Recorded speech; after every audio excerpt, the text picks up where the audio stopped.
What's up, ladies and gentlemen, boys and girls? This is your boy, the Dreadman, representing WWG, the Wrestle with Greatness podcast. And without further ado, let's get into last night's episode of Friday Night SmackDown. Here we go. So we open with Randy Orton's promo to an explosive Bologna, Italy crowd. Once again, well done. European crowds bring it 110% of the time. But Randy Orton didn't waste any time calling out Kevin Owens for a WrestleMania match, where Kevin Owens made his appearance and he much obliged. So it's already set in stone. Kevin Owens versus Randy Orton at WrestleMania 41. Now, I love the hype, the build, and the history between these guys, but I just feel like this match is missing something. Everybody thinks that it needs some kind of a special stipulation, and I agree. But I'm expecting nothing less than a 5-star match because of the history that these guys have. Next up, we had the match between Zelina Vega and Piper Niven. Now, a lot of people, myself included, think that Zelina Vega is being underutilized on the main roster. But I think that as stacked as the women's roster is on SmackDown and in general, that we need to be patient. There's too many things going on right now. I think she will end up getting her just due in the women's division as far as the United States title is concerned, but we might have to put that on hold for a couple of months. And Piper Niven, I think that she deserved the W in this match because as much of a dominant force as she is, and as much as a force as the WWE universe makes her out to be, I don't want to see Piper Niven as a jobber. Come on, give her some W's. Next up, you had part 4 of the Monster Mass match between Braun Strowman and Jacob Fatu. Now, of course, two big muscular men going at it, a bunch of clubbing blows and power moves. You're not really expecting anything less between these guys. But I actually like the way it ended because both of these guys still look strong, and if they want to continue the feud later on down the line, they can. But this was pretty much telling the story of you see the cracks in the Bloodline 2.0. And are they going to drag this out a little bit longer, or are they going to end it as soon as WrestleMania? I think they should drag it out just a little bit longer. And it also depends on what they're going to do when Tonga Loa and Big Bronson Reed comes back, because I can see Solo making a singles run and Jacob being the leader of the Bloodline 2.0. Then you had the promo battle between Tiffany Stratton and the Queen Charlotte Flair. Now, a lot of people are saying that this is a mismatch in more ways than one. And I'm kind of obliged to agree because a lot of people are saying that Tiffany Stratton isn't ready for the big time. Why put her up against Charlotte? But a lot of people are saying that Charlotte shouldn't have won in the first place and to give some people a chance or some new superstar a chance. But then again, we know how fickle WWE fans are.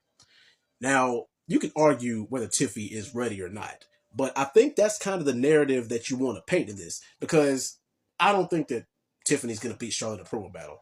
You put her up against Charlotte. Charlotte is going to cook her ass 99% of the time. But I like the back and forth as far as the matches, in the outside shenanigans. They can't keep them separated, can't keep their hands off each other. Keep that going. I don't care if Charlotte cooks her as far as promos. I just want to see a 5-star match. Then you had the matchup between Jade Cargill, this was her first match back in 4 months, and Liv Morgan. I love the way this match ended because it did 3 things. One, it gave Liv Morgan another definitive win because Liv Morgan's been a workhorse for the last year and a half. 2, it made Jade Cargill look human and not invincible. Cue invincible title card.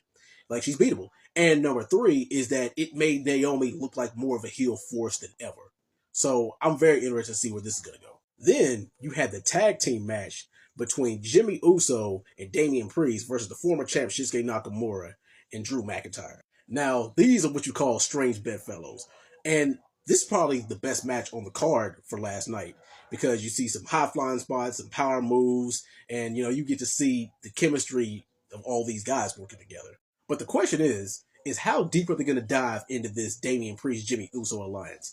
Is it going to be temporary, or are they going to kind of drag it out? I don't think they drag it out further than WrestleMania, because it's already set in stone that Priest is going up against Drew McIntyre, and I think that Jimmy Uso might be a front runner for winning the U.S. title at WrestleMania.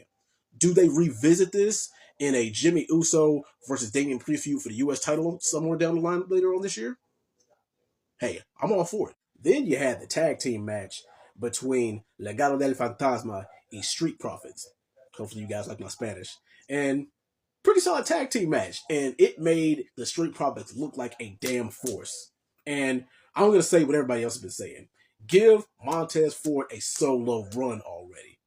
That man has earned it. He has the total package. He has all the tools to be a main event player. And everybody's like, well, what about Angelo Dawkins? Have him be the hype man, have him be his manager, have him pretty much play the same role except him being a manager. I'm not saying he's going to be a Paul Heyman, Jimmy Hart type of guy because I don't think he has their mic work, but he still can be a force on the outside of the ring while managing Montez Ford. But yes, I'm also interested to see if they retain the tag titles at WrestleMania because it's probably going to be a fatal four-way tag team turmoil match between the Profits, Pretty Ugly, Motor City Machine Guns, and DIY. Hopefully it's a ladder match, but we'll see about that. And last but not least, we finish with the promo battle and the outside of the ring brawl between Seth freaking Rollins, CM Punk, and Roman Reigns himself. Now, all three of these fellas cooked as far as promos, especially the history that we have with Seth Rollins and Roman Reigns. And then CM Punk interjected saying that even though you two are interconnected, all three of our paths are connected as well. And you two don't have a definitive win over me without the other one's help. And he was right about that. And of course, there's still that unspoken favor between CM Punk and the wise man Paul Heyman. I wonder what it could be. Could we see the end of the Paul Heyman and Roman Reigns alliance? I mean, we've seen it before, but hey, we all know that besides Brock Lesnar, CM Punk is a Paul Heyman guy, or arguably Paul Heyman's number one guy. But where does that leave Seth Rollins? A lot of people saying that he's probably going to take the pin. I disagree. I think Roman Reigns take the pin in this triple threat match. And a lot of people say, well, Roman Reigns couldn't possibly lose 2 WrestleManias in a row, could he? Hey, you forget. We're in the Triple H era now. Anything can happen. And I think it will benefit him more because he's still going through his redemption arc. So we'll see about that. But anyway, guys, that's my review for last week's episode of Friday Night SmackDown. Hopefully you guys enjoyed it. I will see you guys next week on WWG Wrestle Greatness. Peace out.